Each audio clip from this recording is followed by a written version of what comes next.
Las glándulas suprarrenales se encuentran en el polo superior de los riñones y están separados de ellos por el tejido adiposo perirrenal. En la celda suprarrenal derecha vamos a tener que las delimitaciones hacia anterior tenemos la vena cava inferior, hacia externo tenemos el lóbulo derecho hepático y hacia interno tenemos la crura diafragmática de ese lado derecho y hacia posterior e inferior tenemos el riñón de ese lado. Por otro lado, en la celda suprarrenal izquierda tenemos hacia anterior y externo, sería hacia anterior y externo, tenemos los vasos esplénicos por acá y el cuerpo y cola del páncreas. Y hacia interno tenemos la crura diafragmática de ese lado izquierdo y hacia el posterior e inferior el riñón de ese lado. Bueno, las glándulas suprarrenales son órganos pares retroperitoneales que tienen un cuerpo que mide 10 milímetros y dos miembros que miden 5 milímetros. Está muy vascularizado, tiene una triple vascularización arterial formado por la frénica inferior, aorta y renal y una vena. Y el cuerpo está formado a su vez por tejido medular que produce catecolaminas, rodeado por tejido cortical que produce esteroides y los miembros formados por una corteza. A su vez está envuelta, como habíamos hablado, en una fascia perirrenal. En cuanto a los métodos de imágenes, la ecografía solo detecta grandes lesiones focales, como por ejemplo tumores, neoplasias. El método de elección siempre va a ser la resonancia magnética nuclear con contraste endovenoso, pero también podemos hacer una tomografía con contraste endovenoso. ¿Dónde nos vamos a fijar el contraste? Bueno, en este caso vamos a tener esto es una tomografía axial computada con contraste donde tenemos bien pintada y hiperdensa la aorta abdominal. Acá en un corte coronal vemos como los sombreritos de los riñones que son las adrenales y en un corte sagital se ve menos, pero bueno, lo tenemos a esa altura. Más que nada, en este caso de tomografía axial computada con contraste, no se hace tanto porque fíjense que tenemos contraste, pero no resaltan mucho las suprarrenales, son más bien isodensas con el resto del parénquima renal, por ejemplo. Acá se ve isodenso, o sea, no se ve muy bien, por eso la elección es la resonancia magnética con contraste.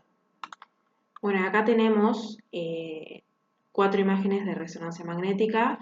Esta es en T1, T2, T1 en fase y fuera de fase. Tenemos que en la resonancia magnética, las glándulas suprarrenales son isointensas con respecto al hígado, o sea, van a tener casi la misma densidad. Son más intensas que la crura diafragmática. Y cuando uno solicita este protocolo, además de hacer con T1, con y sin contraste, T2 con saturación grasa, vemos la saturación grasa, se hacen gradientes de fuera de fase, de en fase y fuera de fase, que lo que va a hacer es, en estos casos, suprimir la grasa intracelular o la microscópica, entonces se va a ver mejor. Bueno, en cuanto a las lesiones de las glándulas suprarrenales, este algoritmo es bastante cómodo y importante porque se tienen que dividir primero en si es focal o difuso. Si es difuso, estamos hablando de una hiperplasia, que como dice se suele asociar a hiperproducción de la ACTH o distintos síndromes paraneoplásicos que pueden generar, por ejemplo, los ciertos tumores de pulmón y la infección será principalmente morfológica. Pero después tenemos las focales, que pueden ser tanto benignas como malignas. Dentro de las benignas, los más frecuentes son los adenomas, que pueden ser atípico o típico, que son bien ricos en grasa, en lípidos. El atípico nos damos cuenta, o sea, es el adenoma que tiende a malignizar, que es el que lava rápido, o sea, 50% va a ennegrecer. Y después tenemos, dentro de las focales las malignas, tenemos los carcinomas y las metástasis. Las metástasis suelen ser más frecuentes de pulmón, mama, riñón, colon y melanoma y van a lavar lento, pero no van a ennegrecer. Entonces, esto es la diferencia de un adenoma atípico. Bueno, acá tenemos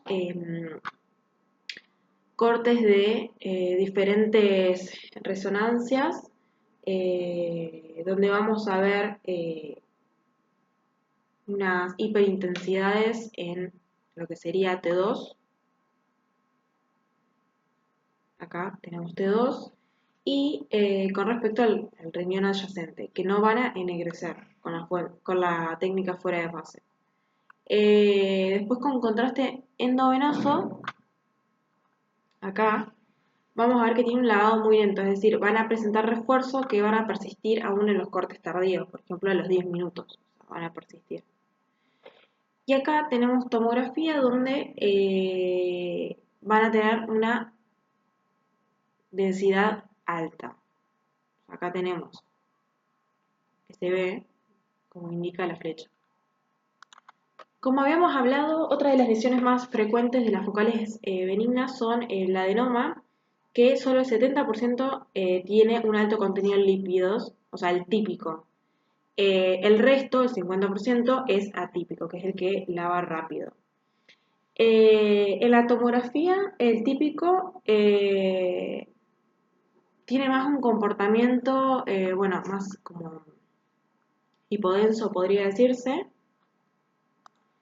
Y en la resonancia se va a ver clarito en un T1 y en un T2 es hipointenso, se ve negro, pierde realce en fase arterial, pero terminando esa misma ya lo pierde, o sea, ya no tiene más realce.